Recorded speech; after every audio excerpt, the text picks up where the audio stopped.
जळगाव शिवसेना ठाकरे गटाचे उमेदवार प्रभाग क्रमांक 10 चे कुलभूषण पाटील यांच्या समर्थनार्थ जमाव आक्रमक झाला। प्रभाग क्रमांक 10 मध्ये फेरमतदानाच्या मागणीसाठी कुलभूषण पाटील यांच्या समर्थनार्थ मतमोजणी केंद्राबाहेर मोठा जमाव जमला होता। पोलिसांकडून सौम्य लाठीचार्ज करत जमावावर नियंत्रण करण्याबाबत यावेळी प्रयत्न करण्यात आला असून प्रशासनाकडून फेर मतमोजणी घेण्यात आली। त्यामुळे कुलभूषण पाटील यांचे समर्थक आक्रमक झाले। आयडीसी वखार महामंडळ येथे ही घटना घडली। कुलभूषण पाटील मतमोजणी केंद्राच्या बाहेर आल्यानंतर हा जमाव आक्रमक झाला असून आज दिनांक 16 जानेवारी रोजी दुपारी 4 वाजता ही माहिती माध्यमांना प्राप्त झाली आहे।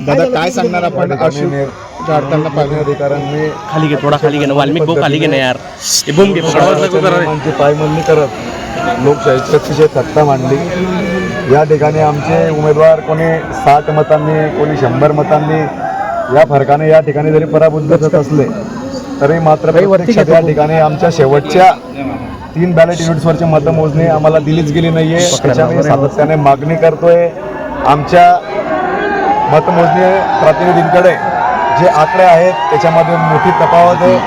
मला शेवटच्या 5व्या फेरीअखेर 35 मतांचा जो फरक होता तो या ठिकाणी शेवटची फेरी झाल्यानंतर 350 मतांचा तो माझा झाला होता आणि समोरच्या उमेदवाराला 150च मतं होती। म्हणजे माझं विजयाचं गणित जवळपास 200 मतांनी हे पक्कं होतं। त्यामध्ये बॅलेट जे पोस्टल मतदान होतं ते पोस्टल मतदान देखील मला 25 मतं होती आणि समोरच्या उमेदवाराला फक्त 1 मत होतं। असं सर्वांची गणितं जर केली तर माझ्या विजयाचे गणित आणि माझ्या मतांचे गणित हे पक्के असताना त्या ठिकाणी मात्र फेरमतमोजणी करू दिली गेली नाही। आम्हाला आमचे शेवटच्या 2 फेऱ्यांचे निकाल देखील दिले नाही। आम्ही त्या ठिकाणी सातत्याने मागणी करत होतो की आम्हाला आमचे शेवटच्या 2 फेऱ्यांचे निकाल द्या, शेवटच्या 2 फेऱ्यांचे आकडे द्या, परंतु त्यांनी त्या ठिकाणी अर्ज तुमचा मुदतीत मिळाला नाही हे कारण दिलं। परंतु प्रत्यक्षात त्या ठिकाणी मतमोजणी पूर्ण झालेली नव्हती, निकाल जाहीर झालेले नव्हते, टपाली मतमोजणी झालेली नव्हती, शेवटच्या फेरीची मतमोजणी झालेली नव्हती। असं असताना देखील त्यांनी त्या ठिकाणी आम्हाला आमचं काही न ऐकता त्या ठिकाणी पोलिसांचा आणि प्रशासनाचा वापर करून आमच्या कार्यकर्त्यांचे डोके फोडले, लाठीचार्ज केला, कपडे फाडले, बाहेर फेकलं गेलं, कशा पद्धतीने मारहाण झाली पोलिसांच्या माध्यमातून आपण सर्वांनी पाहिलं।